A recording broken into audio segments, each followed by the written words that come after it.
if you get that right.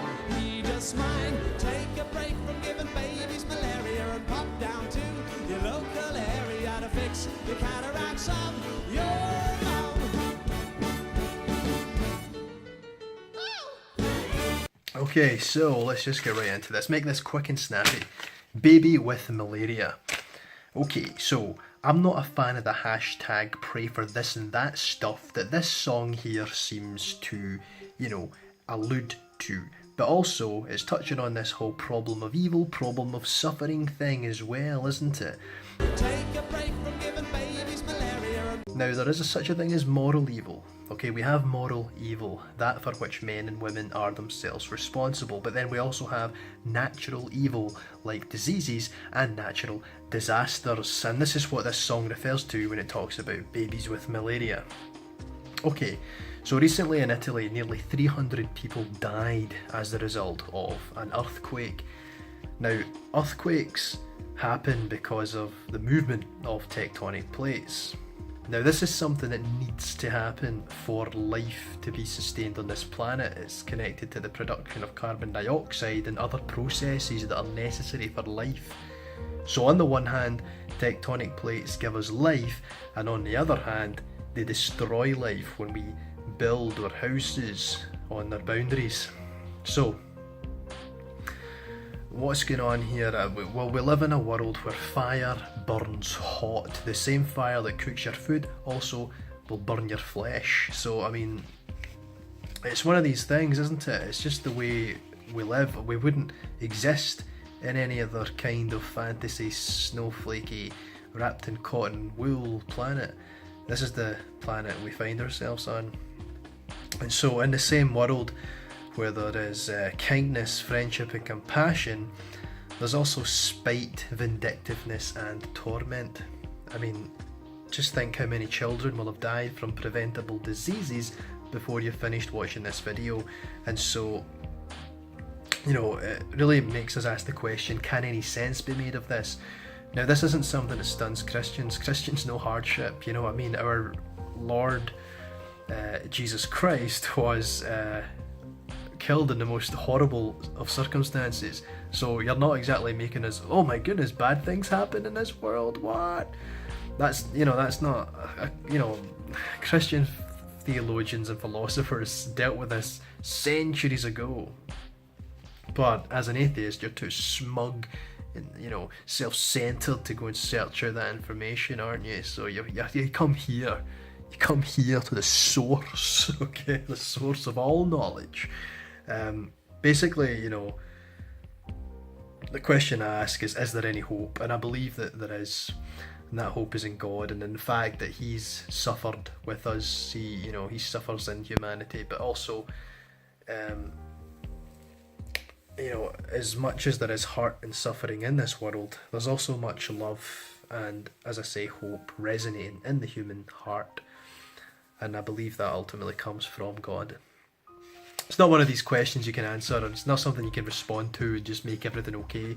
It's a deep issue that all humanity wrestles with, atheists and theists alike, and that's my response to it. I only read one book, but it's a good book, don't you know? I act the way I act because the good book tells me so. If I want to know how to be good, it's to the good book that I go, because the good book is a book and it is good and it's a book. Okay, so now we have this Bible, the good old book, you know what I mean? Nietzsche wrote in his The Antichrist, I condemn Christianity. I bring against the Christian church the most terrible of all accusations that an accuser has ever made in his mouth. It is to me the greatest of all imaginable corruptions. It seeks to work the ultimate corruption, the worst possible corruption. The Christian church has left nothing untouched by its depravity. It has turned every value into worthlessness. I don't like where this is going. Stop! You get the gist of what Nietzsche's saying, and I believe it's utter horseshit. And, you know, as any historian will tell you, you can't just point to religion and say, that's the thing that's bad.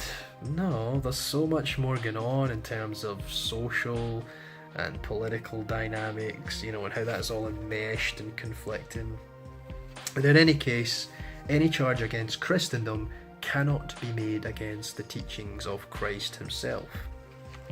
Now, you can say what you want about the Crusades, but if it weren't for them, and you'd be living under a caliphate right now, and if you don't know what that is, Allahu Akbar.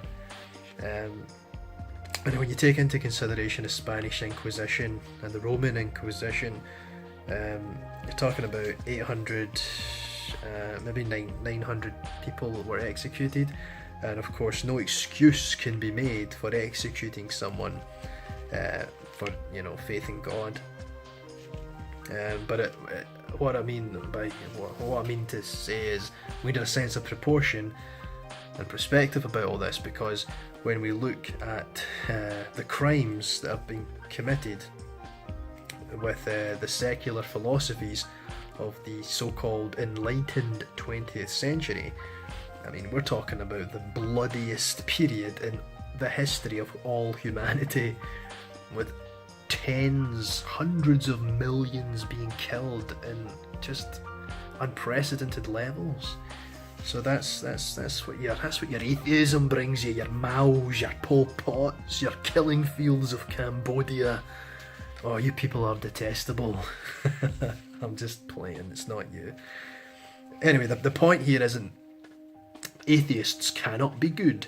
That's not what anyone is saying. It's that atheism does not and cannot supply any intellectual foundation for morality.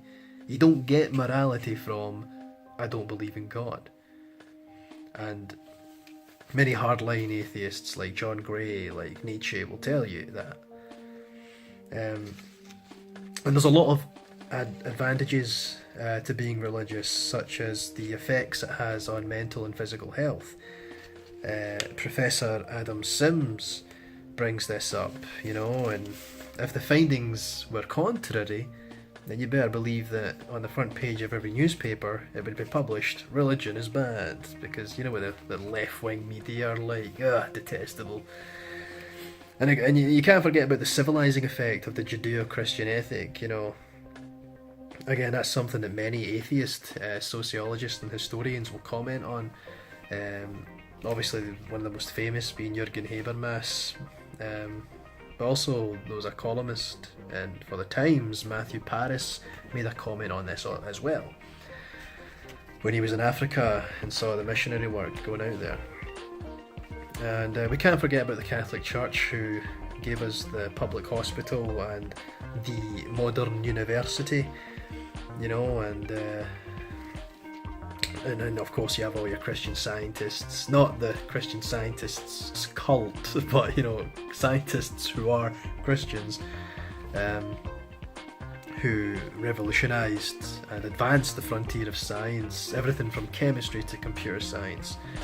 Fuck the motherfucker and fuck you, motherfucker, if you think that motherfucker is sacred. If you cover for another motherfucker who's a kitty fucker, fuck you, you're no better than the motherfucking rapist. And if you don't like the swearing this motherfucker forced from me and reckon it shows moral or intellectual paucity, then fuck you, motherfucker. This is language one employs when one is fucking pissed at motherfuckers fucking boys. I don't give a... Okay, so the Catholic Church might have given us the modern hospital and university, but yeah, Tim Minchin does a good job in railing the Catholic Church on this issue. I mean, he's got his own crass way of doing it, but of course, what happened was fucking terrible, and yes, fuck the fucking fuckers who covered that up. But obviously, and I don't think this needs to be said, but I'm going to say it anyway,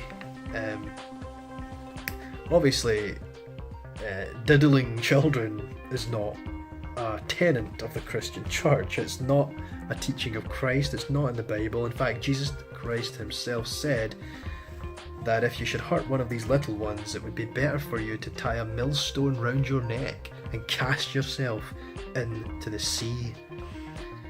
And again, even with the question about babies with malaria, this whole natural evil and moral evil thing, when buildings collapsed onto some people in Jerusalem, I don't know, the Middle East, Israel, let's say in Israel, right? That's good.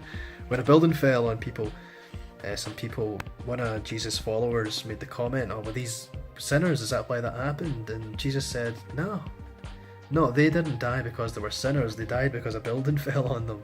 You know what I mean? People have this idea that the Christian's view of the world is this enchanted magic place. No, it's the same world you occupy, atheist, okay? Jeez, chill. Anyways, what was I talking about? Oh yeah, the fact that Jesus had commented, made a comment about touching these little ones. He says, you know, that the kingdom of heaven belongs to such as these. So, just in case you're completely retarded, I'll give you a little metaphor. No, not a metaphor, a little simile, and say that it's like members of a vegan group going out and eating cow, okay, eating beef. Okay, as soon as those vegans go and eat the beef, they are infringing upon the tenets, upon the ethic of the vegan group. Okay, only the subject matter that's being dealt with here is much, much worse. God set you up! My God, what is wrong with you? Okay, so evolution. And the theory of natural selection, you know, not only is it, how would you say, right. I'm just practicing my timing for my American tour. Pause, right, and duck. In response to William Paley, he made this watchmaker argument about how there's seeming design in the world, and so we can, decipher the existence of a designer, right? Behold the atheist's nightmare. Richard Dawkins says in response, the only watchmaker in nature is the blind forces of physics, albeit deployed in a very special way. A true watchmaker has foresight. He designs his cogs and springs and plans their interconnections with a future purpose in his mind's eye. Natural selection, the blind unconscious automatic process which Darwin discovered and which we now know is the explanation for the existence and apparently purposeful form of all life, has no purpose in mind. It has no mind and no mind's eye.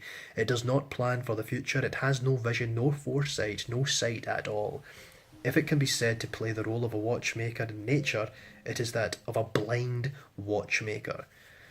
So it's argued by the atheist that by coupling undirected, purposeless variation to the blind, uncaring process of natural selection, Darwin made theological or spiritual explanations of life processes superfluous. Now listen carefully. The banana and the hand are perfectly made one for the other. Pineapple, apple. Listen.